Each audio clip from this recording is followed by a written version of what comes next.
Bienvenue dans notre travail portant sur la simulation avec NS3 d'un algorithme d'offloading LTE bar Wi-Fi. Le plan de notre travail est le suivant. Nous allons commencer par donner les spécifications de notre ordinateur. Ensuite, nous présenterons la mise en place des logiciels dont nous avons eu besoin pour cette simulation. Nous continuerons en présentant le scénario que nous voulons simuler et conclurons par un test effectif de fonctionnement. Sans plus tarder, parlons des spécifications de notre outil de travail. Nous travaillons sur un laptop ACP253 Core i3 de processeur 2.4 GHz, muni d'une RAM de 8 Go et d'un disque dur HDD de 500 Go. Et le tout fonctionnant sous un système d'exploitation Windows 10 professionnel de 64 bits. Les logiciels donc que nous avons utilisés sont principalement Machine Virtuelle, VirtualBox 7.0. Nous avons créé à l'intérieur une machine de 4 Go de RAM et de 20 à 25 Go de disque dur dans laquelle nous avons installé le système Ubuntu 18.04 avec console graphique. Et par la suite, nous y avons pour installer NS3.29. Notons que le fichier compressé NS3.29 nous a été fourni pour le travaux pratique, comme élément du travaux pratique. Donc, ce qui fait en sorte que nous avons eu qu'à le poser sur Ubuntu dans un dossier de notre choix et à le décompresser. Par la suite, donc, nous avons installé le logiciel de Netanim, qui est un outil de visualisation et simulation, et nous avons enfin installé Wireshark. Notons qu'il y a de petits modules aussi qui sont installés de part et d'autre dans ces trois derniers logiciels que nous verrons plus en détail par la suite. Là, nous avons un plan global de la mise en place des logiciels avec les petits modules dont je parlais. Quant à la mise en place de VirtualBox Machine, eh bien, nous pouvons télécharger VirtualBox Machine via ce lien-ci. Et une fois sur le site, il suffit de cliquer en 2 et nous verrons le téléchargement se faire en 3. Nous pourrons le suivre aisément. Quant à la mise en place de Ubuntu 18.04, voici le lien donné pour le télécharger. Et une fois sur le site, on clique sur 1 et le téléchargement sera lancé. Une fois dans le téléchargement de Ubuntu 18.04 terminé, on va ouvrir le logiciel VirtualBox, cliquer sur l'onglet Machine, puis aller au menu 2. Cela nous permettra de créer une nouvelle machine. Donc, une fois dedans, on aura le tableau ci-dessous qui va s'afficher. Dans ce tableau, donc, il sera question d'entrer le nom de la machine virtuelle,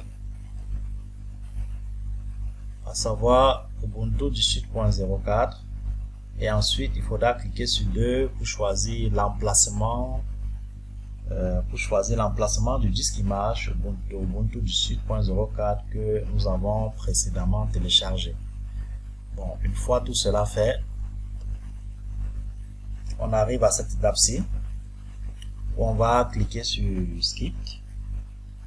On arrive à cette étape, n'oublions pas de cocher cette case Skip Matin Installation. On clique sur 2, puis on sera amené à choisir les capacités de la RAM et le nombre de processeurs qu'on veut. Dépendamment de notre machine, ceci est ma configuration personnelle, dépendamment de notre machine, on pourra améliorer les conditions. Voilà. Puis on va aller sur suivant, et ici, à gauche, on sera appelé à pour donner une taille à notre disque dur. Nous avons choisi 25 Go. Et enfin à droite, on confirme toutes les informations entrées précédemment par le récapitulatif. Si nous sommes satisfaits, on appuie sur 2 et l'installation sera faite. Une fois l'installation terminée, on sélectionne la machine en cliquant dessus et puis on appuie sur 2. Et là, la machine va démarrer. Bien, nous allons parallèlement aussi démarrer la nôtre et nous nous retrouvons tout à l'heure lorsque nous serons sur le bureau. Voilà, comme dit, on va ouvrir Oracle virtual machine, sélectionner du suite.04 et appuyer sur démarrer.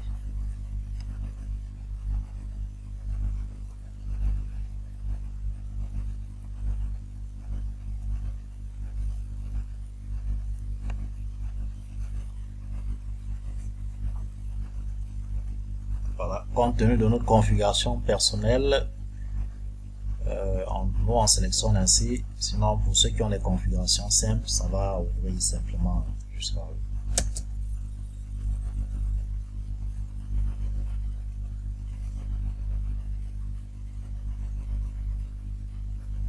Parce que dans ce fichier, nous avons eu installé deux machines Ubuntu pour certains travaux. Sinon, en suivant juste la procédure, ça s'ouvre normalement sans qu'on ait les 4 points là affichés. Pour ceux qui ne compliquent pas leur machine, leur machine créée, entre guillemets. Voilà.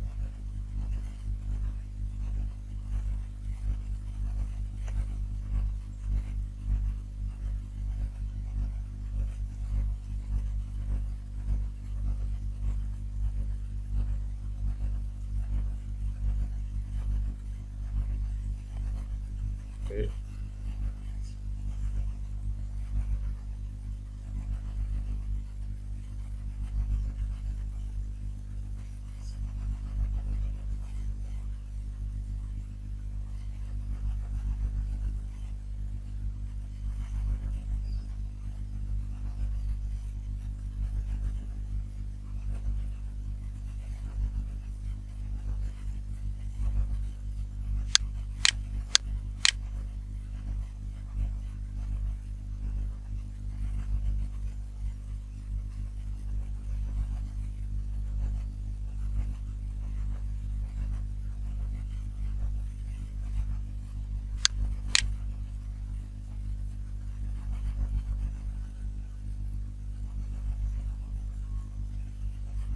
Ok, nous sommes sur le bureau. Sans plus tarder, nous allons continuer. Une fois donc ce démarrage achevé, bon,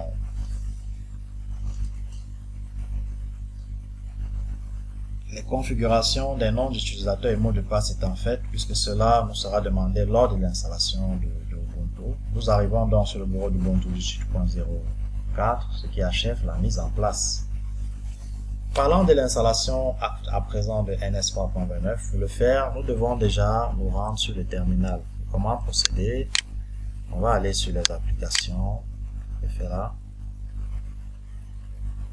Sur les applications, on va, voilà, on a un terminal là. Ok, une fois sur le terminal,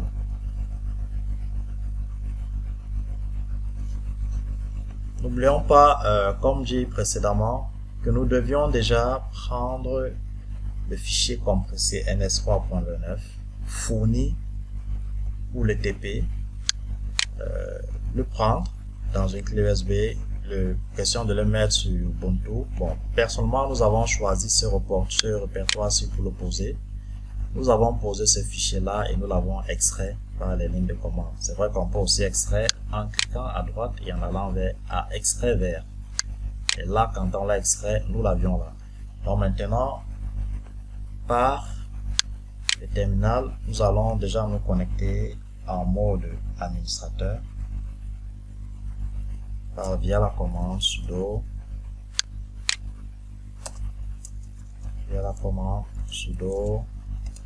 -i. Donc il est important de bien retenir le mot de passe que nous avons entré lorsque nous créions la machine Ubuntu, lorsque nous installons Ubuntu, parce que c'est grâce à lui que nous pourrons nous connecter en mode administrateur. Maintenant nous allons pointer vers NS All-in-One, puisqu'il est question d'installer NS All-in-One par un CD, la home. Le temps que les chemins sont personnalisés, cela dépend de la machine de chaque personne. Voilà, déjà on peut voir NS All-in-One. La ils sont archivés ici et cette version-ci. Voilà. Donc, une fois que nous y sommes, nous allons installer Wireshark, qui est un logiciel, qui est un analyseur de protocole très utilisé. Et pour le déployer, on se rend juste dans le répertoire NS All-in-One.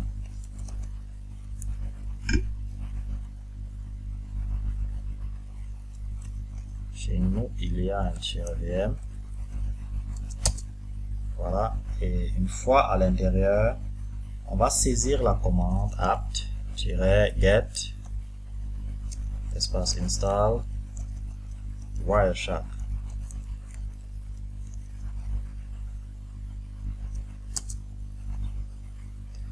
Voilà, puisque c'était déjà installé, nous avons ce message-ci, 0 mise à jour. Quand c'est déjà installé, ça peut faire des mises à jour. Bon, comme il n'y en a pas eu depuis, il n'y a pas eu de mise à jour récente, tout est à jour. On a dans le message 0 mise à jour, ce qui achève l'installation de Wireshark.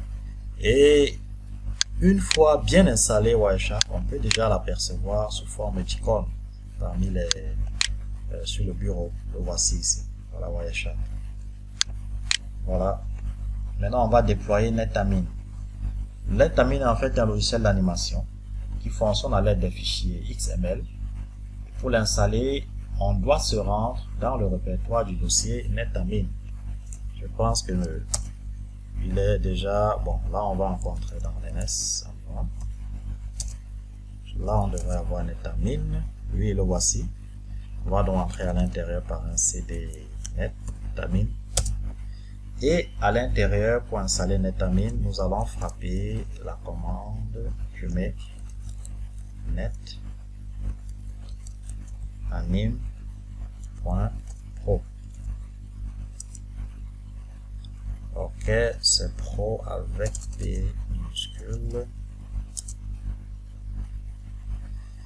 Voilà, ceci installe effectivement NetAmine et comme preuve d'installation, on fait .NetAmine.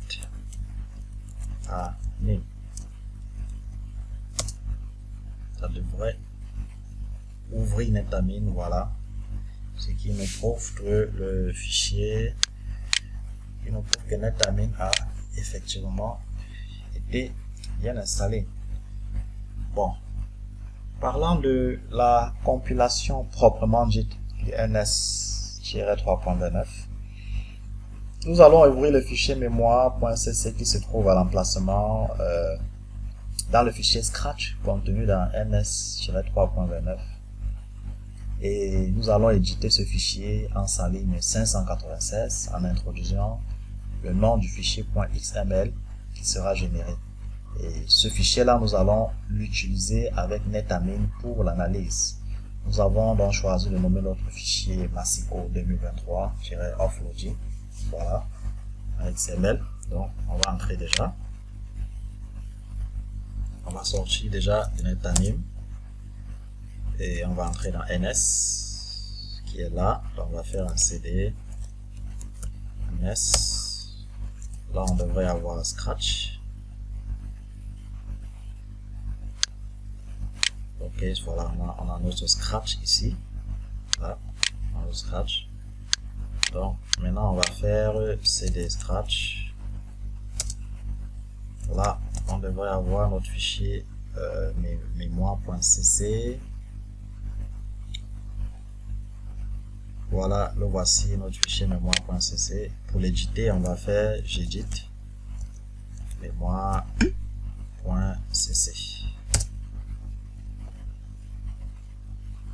Voilà, et là il est question actuellement de se rendre à la ligne 596 pour ceux qui ont la numérotation des lignes.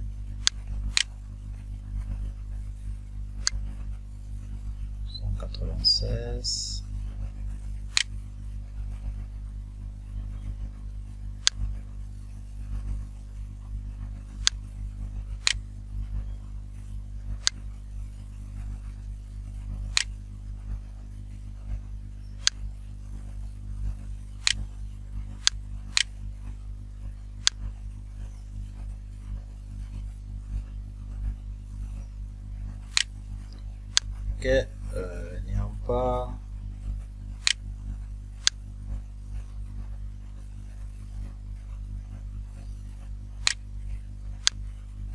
Déjà, notons que en plus de changer ce nom, nous allons revoir le chemin des images contenues dans Scratch, contenu dans le dossier Scratch. Voilà, ça c'est la ligne 596. Donc on va entrer Massico-offloading tel que c'est là. On va entrer Massico-offloading. Massico 2023-offloading tel que c'est là.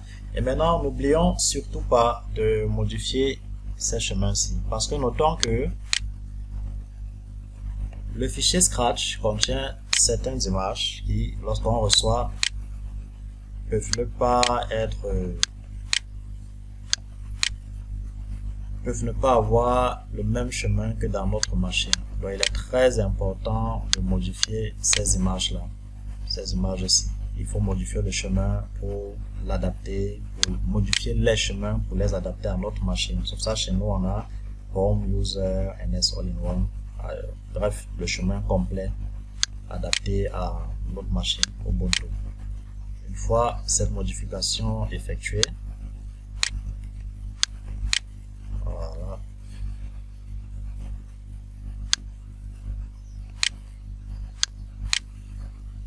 Il faut enregistrer et puis quitter. On termine pour la suite. Bon. Une fois donc le fichier mémoire.cc édité, les chemins modifiés, on va revenir au répertoire ns-only1 3.29 dans lequel nous allons compiler le fichier Python. Et pour revenir au répertoire, c'est assez simple, on fait des cd cd. Voilà, nous y sommes. Et là, nous allons faire build.py. Et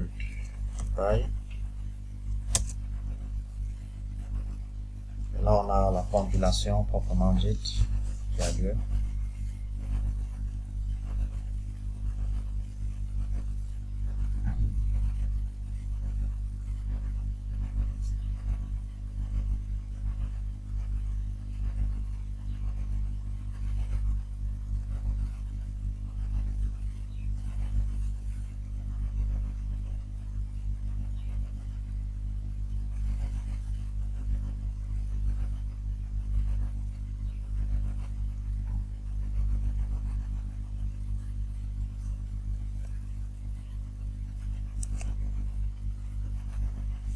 Voilà, on va attendre un peu.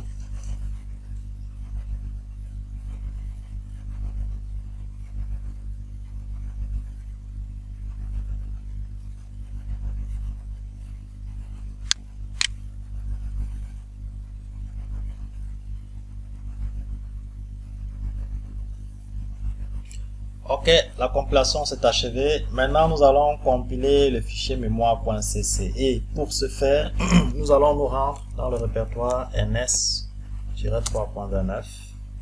Nous y sommes. Et à l'intérieur, nous allons entrer la ligne de code .waf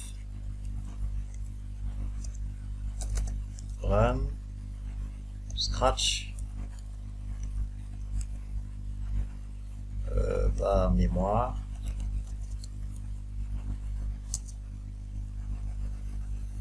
On va attendre un peu. On va voir l'analyse des paquets qui va aussi commencer. Voilà, on observe déjà cette analyse des paquets qui commence. Analyse sur laquelle nous reviendrons à la partie test de fonctionnement pour essayer d'expliquer un peu ce que nous sommes en train de lire. Ces informations qui sont en train de défiler. Voilà. À la fin de cette analyse, on va obtenir un tableau récapitulatif et c'est pas très explicite, récapitulatif de toutes ces informations qui sont en train d'être fournies. Voilà dans le tableau où on peut déjà quand même observer que l'application en UDP 1 ici, à partir de la 3e seconde, ne met plus sous LTE. La preuve, la valeur qu'elle avait eue dès la 3e seconde est restée constante jusqu'à la 10e, qui est le temps qui est le temps de maximum de fonctionnement, et que net à cette troisième, le Wi-Fi, elle a commencé à émettre donc cette application 1 là, qui a basculé en mode Wi-Fi. Nous y reviendrons plus en détail à la partie test de fonctionnement. Notons que ces compilations ont généré des fichiers avec l'extension .cap, .pcap, que nous analyserons tout à l'heure à la partie test de fonctionnement aussi, avec le logiciel Wireshark. Oui, on va quand même avoir une petite vue de cette fois-là. Cela a généré ces fichiers-ci. On va générer ces fichiers. Voilà, bon, dernière celle, cela a modifié. On peut constater qu'ils sont sous tout frais. La modification date de tout à l'heure, là, juste après la compilation.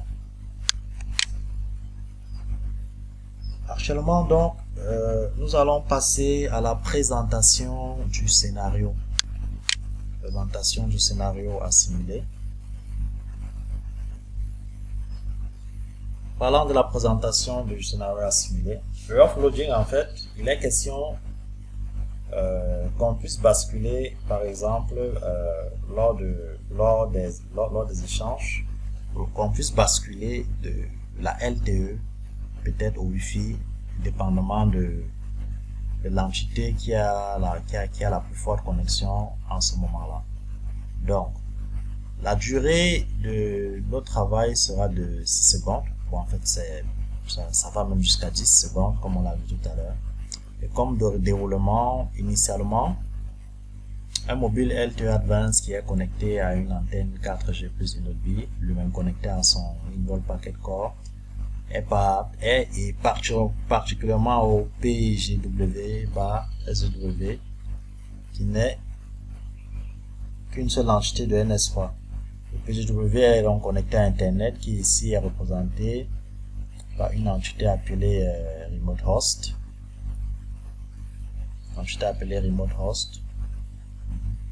Le serveur donc qui fait office d'internet envoie au mobile LTE Advanced via le réseau d'accès 4G+, 3 applications. La première via le protocole UDP avec un débit applicatif de 10 mégabits par seconde. La deuxième via le protocole TCP avec un débit applicatif de 50 mégabits par seconde qui simule un MP3 téléchargement vidéo, bref quelque chose de lourd. La troisième via le protocole UDP avec un débit de 5 kilobits par seconde. À la seconde de la simulation, l'algorithme d'offloading présent s'applique, n'est-ce pas? On a le flux de la première appli qui est arrêté, tel que nous l'avons constaté là, ça devient constant ici, ça devient constant après la deuxième seconde. Et on a un nouveau flux correspondant à cette application est lancé, mais est dirigé vers le Wi-Fi Access Point. Les flux vont continuer à être envoyés jusqu'à la fin. Ceci est dans le nouveau flux qui naît à partir de la deuxième seconde. Lorsque la première application cesse d'émettre sur LTE, le Wi-Fi prend le relais. Donc elle prend le relais elle continue, le Wi-Fi prend le relais et permet ainsi à l'application de continuer d'émettre. Voilà donc en fait ce qui se passe.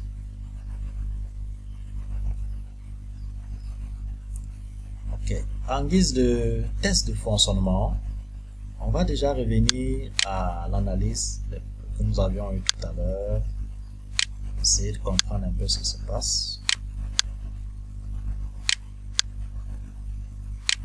Voilà, en compilant tout à l'heure le fichier mémoire.cc, nous avons donc eu ces analyses-ci, n'est-ce pas? Qu'est-ce qu'on note? On note que, comme dit tout à l'heure, le flux 1 correspond à la première application de 10 mégabits par seconde pour appeler avec le protocole, le transport, le protocole UDP. Le flux 2 correspond au flux downlink de la deuxième application qui est ce protocole TCP, et le flux 3 correspond à l'accusé de réception que le mobile envoie au serveur internet pour la deuxième application. Et le flux 4 correspond à la troisième et dernière application en UDP. Bon, chaque flux, comme par exemple le premier, est présenté par le numéro de flux, les adresses IP source et destination, le volume de données envoyé, le volume de données reçues, ce sont les TX et les RX, transfert de data et transfert X et receive X, et le numéro de l'application correspondant au flux, le transport, le protocole de transport utilisé, comme là on a TCP, et le début de flux, là on a ceci. Bon. Qu'est-ce qu'on constate donc? On constate que à la seconde 2, nous avons les secondes 1 et 2, nous avons juste le flux 1, flux 2, flux 3, flux 4, et que net à la seconde 2, on a l'arrêt de l'application 1 à ce niveau-ci, n'est-ce pas? Le temps de simulation en ce moment-ci est de 2 secondes. Alors, dès la seconde 3, qu'est-ce qui se passe? On note la naissance d'un nouveau flux. Le flux 1 lui reste, mais il reste désormais constant. Et le flux 5 qui caractérise cette fois-ci le Wi-Fi prend le relais, et là on le voit désormais jusqu'à la fin, ce flux 5 là qui apparaît. Donc voilà donc ce qui se passe. Le début du flux 1 est resté le même. Le volume des données reçues par le mobile et envoyées par le serveur ont les mêmes valeurs que celles observées à la troisième seconde par la suite lorsqu'on observe le flux 1. À partir de la troisième seconde, voilà, on voit c'est toujours la même chose, parce que on n'émet plus vraiment par ce flux, mais l'application est passée en mode Wi-Fi. Et on arrive donc jusqu'à la fin, on voit c'est toujours la même chose au flux 1. Données envoyées, données reçues, c'est la même chose, parce qu'on n'y est plus vraiment. Et jusqu'au tableau récapitulatif, qui le prouve de nouveau, tel que nous l'avons essayé aussi de l'expliquer tout à l'heure. Voilà. Actuellement, nous allons faire la visualisation des résultats sur Wireshark. Comment procéder? On va ouvrir Wireshark, on va passer par le bureau. On va lancer Wireshark. Et on va attendre un peu. Voilà. Maintenant, on va aller, étant dans Wireshark, on va aller dans le répertoire. On va choisir le répertoire.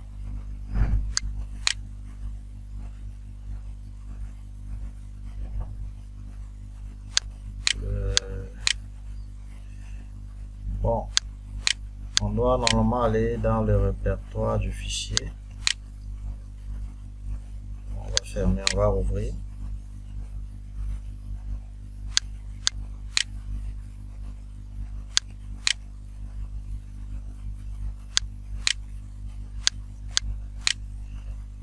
Voilà.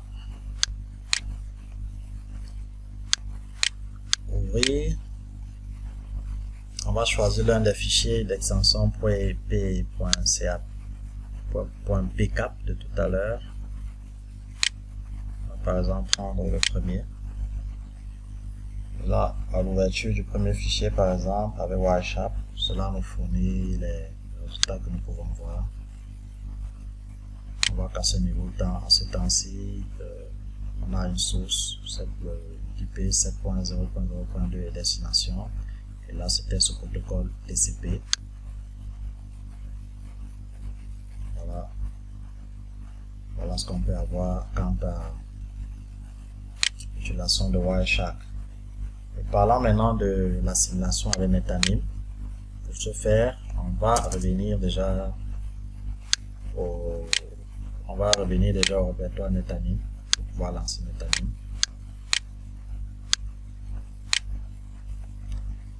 Donc, on va faire cd.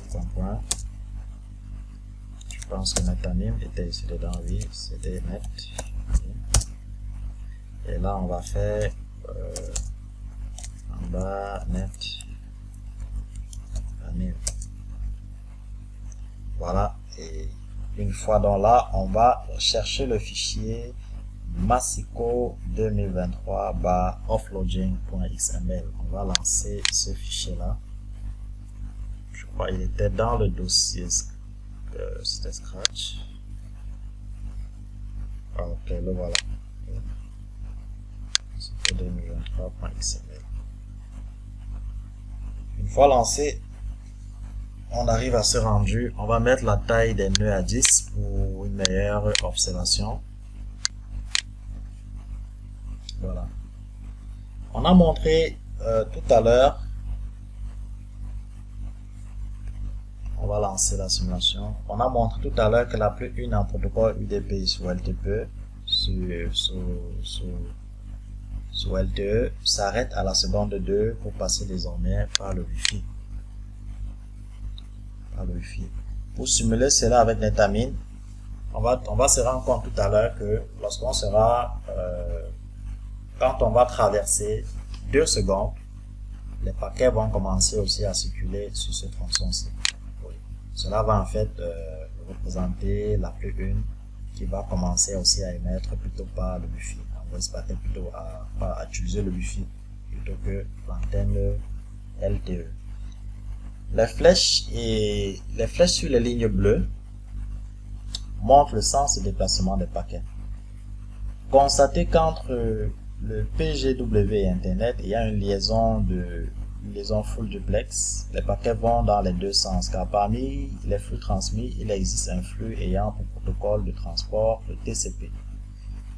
Et le cercle bleu qu'on voit de temps en temps apparaître au niveau de l'antenne Inobi, particulièrement, est relié au terminal. Cercle bleu est relié au terminal via un vecteur orienté vers le terminal qui signifie la présence d'une liaison sans fil entre ces deux nœuds, donc entre l'Inobi et l'Inobi terminal et tout. Donc, entre ces deux nœuds. Et ce cercle veut également signifier que le terminal se trouve dans la zone de couverture de l'Inobi. On voit bien que ce téléphone S9 se trouve dans la zone de couverture de l'antenne 4G+ Inobi. Le vecteur montre que des paquets sont acheminés vers le terminal via l'Inobi. Nous constatons que le point d'accès, lui, n'est pas encore utilisé car il n'y a pas de flèche indiquant la présence d'un transfert de paquets sur la liaison entre ce dernier et le PGW. Bon, jusqu'à ce que on arrive là, on va un peu accélérer, un peu, voilà. Jusque là, on fonctionne, l'application 1, toutes les applis et applications particulièrement fonctionnent via le Inobi 4G+. Et ce côté-ci, qui est le côté du Wi-Fi, est encore sous silence, encore inutilisé. On va augmenter encore un peu la vitesse. Voilà. Nous sommes bientôt à 2 secondes. On va vérifier s'il y aura basculement en mode Wi-Fi. Voilà, on constate justement que dès la 2e seconde, on passe en mode Wi-Fi. C'est désormais le Wi-Fi aussi qui est... Le Wi-Fi est désormais utilisé par l'appli 1 pour cette transmission telle que nous le disions. Okay. Au terme de ce travail, nous avons donc présenté la simulation du offloading. Et autant que ces travaux pratiques nous ont appris à toucher du doigt non seulement des réalités de base, non seulement, on va dire de façon peut-être initiative à la télécommunication, mais nous avons appris à manipuler beaucoup d'outils pour la première fois, ou bien de façon à beaucoup plus évoluer, tel que le système Lambda, le système d'exploitation Ubuntu. Nous nous sommes familiarisés avec les lignes de commande et avons aussi appris davantage du fonctionnement des télécoms, particulièrement du système de offloading, façon de relier peut-être d'une antenne 4G+ à un wifi très fort lorsqu'on approche d'un bâtiment. Et sur ce, nous vous remercions pour votre attention et pour tout cet été. Merci.